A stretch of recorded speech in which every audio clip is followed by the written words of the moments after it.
Hello everyone, in this video I will show you how to fix the Instagram app crashing issue on Windows 11.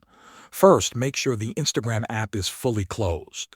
If it is open, close it and do not reopen it yet. Now, right-click on the Start button. From there, click on Installed Apps. Scroll down the list until you find Instagram. You can try using the search bar at the top to find Instagram quickly. Once you find it, click on the three dots next to it and choose Advanced Options. On this screen, you will see two important buttons.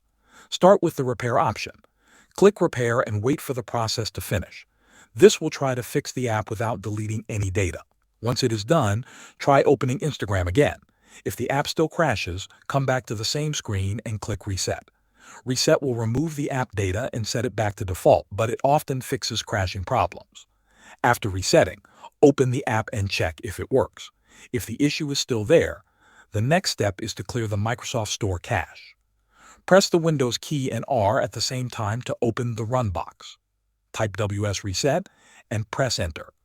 A blank window will open and then close automatically. This process clears the store cache and can fix app download or update problems. After it finishes, restart your computer. Now, if Instagram is still crashing, reinstalling the app is the best option. Go back to Installed Apps. Find Instagram, click the three dots, and uninstall it. Once it is uninstalled, restart your PC. After the restart, open the Microsoft Store, search for Instagram, and install it again. These steps fix corrupted app files, store issues, and installation problems that cause Instagram to crash on Windows 11. Thanks for watching.